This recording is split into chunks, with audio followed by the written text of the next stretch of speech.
আসসালামু আলাইকুম সবাইকে। আশা করি সবাই সুস্থ আছেন, ভালো আছেন। আজকে আমরা আপনাদের সাথে যে বিষয়টি নিয়ে কথা বলবো সেটা হচ্ছে আমরা আমাদের কাস্টমার সেকশনে অ্যাকশন নামে একটা বাটন আছে। এই বাটনে অনেকেই হচ্ছে কনফিউশন হয়ে যান।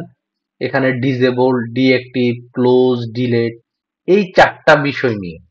তো সেক্ষেত্রে আসলে এখানে বিষয়টা কি? বিষয়টা হচ্ছে যে ডিসেবল সেই সব ক্লায়েন্টকে যে হচ্ছে যে আপনি সাময়িকভাবে তাকে হচ্ছে যে ডিএক্টিভ করতেছেন। এখন হচ্ছে যে ডিসেবল এবং হচ্ছে ডিএক্টিভ এটার মধ্যে পার্থক্য হচ্ছে অনেক ইউজার আছে যে হচ্ছে যে আপনি কিছুক্ষণের জন্য এই লাইনটা ডিসেবল মানে অফ করে রাখতে চাচ্ছেন। তো সেক্ষেত্রে আপনি ওই ইউজারকে ডিসেবল করে দিতে পারেন, তাহলে ওই ইউজারটা ডিসেবল হয়ে যাবে। আপনি এখানে ডিসেবল করার সাথে সাথে দেখেন এই ইউজারটা ডিসেবল হয়ে গেছে। এখন আপনি চাইলে আবার হচ্ছে যে এনেবল এখান থেকে করে দিতে পারেন, তাহলে ওই ইউজারটা এনেবল হয়ে গেল। আর ডিএক্টিভও সেম, আপনি যদি কোনো ইউজারকে হচ্ছে যে বন্ধ করতে চান সেক্ষেত্রে যেমন হচ্ছে এই ডিসেবল ডিএক্টিভের মধ্যে একটা বড় পার্থক্য হচ্ছে ডিসেবল ইউজাররা এদেরকে বিল জেনারেট হবে।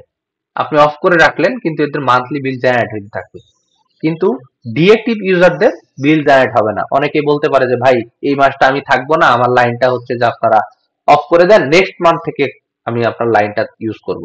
তো সেই সব ইউজারদের হচ্ছে যে আপনি ডিএক্টিভ অপশনে রাখবেন, তাহলে হচ্ছে যে ওই ইউজারের আর বিলটা জেনারেট হবে না। এইভাবে হচ্ছে ডিএক্টিভ, আবার যখন হচ্ছে সে আসবে তখন হচ্ছে যে আবার রিঅ্যাক্টিভ করে দিতে পারবেন। হ্যাঁ, এইভাবে হচ্ছে যে আপনারা রিঅ্যাক্টিভ করবেন।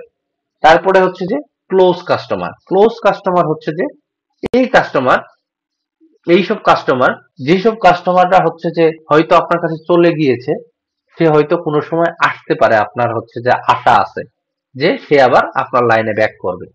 কারণ হচ্ছে যে এখানে ক্লোজ এবং ডিলেট নামে দুইটা অপশন আছে। ডিলেট যেটা, এটা হচ্ছে যে পুরা থেকে আপনি সিস্টেম থেকে ডিলেট করলেন, কিন্তু ক্লোজ কাস্টমারটা এটা হচ্ছে যে আপনি কোনো সময় যদি সে আসে তার ইনফরমেশন গুলো আবার রিস্টোর করতে পারবেন। তো সেক্ষেত্রে হচ্ছে যে ডিলেট দিলে এখান থেকে একদম ডিরেক্টলি সফটওয়্যার থেকে ওই ইউজারটা চলে যাচ্ছে, কিন্তু ক্লোজ কাস্টমারের আবার হচ্ছে এই ইনফরমেশন গুলো সফটওয়্যারে থেকে যাচ্ছে। আপনি কোনো সময় চাইলে সেটাকে রিঅ্যাক্টিভ করতে পারেন, সে যদি আবার আসে। মানে জাস্ট হচ্ছে ক্লোজ আর ডিলেটের মধ্যে আপনার ইনফরমেশন গুলো জাস্ট থাকলো আর কি, যে ফোন দিয়ে বললো, অনেক ইউজার বললো ভাই আমার লাইনটা একটু অন করে দেন, ২-৩ মাস পরে আবার সে ব্যাক করলো, সেক্ষেত্রে হচ্ছে যে এই হচ্ছে যে তখন হচ্ছে ক্লোজ থেকে আপনি ওই ইউজারটাকে রিঅ্যাক্টিভ, মানে হচ্ছে যে আবার হচ্ছে যে ওই কাস্টমার ইনফরমেশন গুলো নিয়ে আপনি তাকে রিঅ্যাক্টিভ করে দিতে পারেন। তো আশা করি বুঝতে পেরেছেন এই ৪টা ফরমেশন, যে ডিসেবল, ডিঅ্যাক্টিভ, ক্লোজ এবং ডিলেট, এই ৪টা নিয়ে। তো তারপরে যদি আপনাদের কোনো কনফিউশন থাকে আমাদের টিমকে অবগত করবেন, আমাদের টিম আপনাদেরকে সহযোগিতা করবে। ধন্যবাদ সবাইকে। আসসালামু আলাইকুম।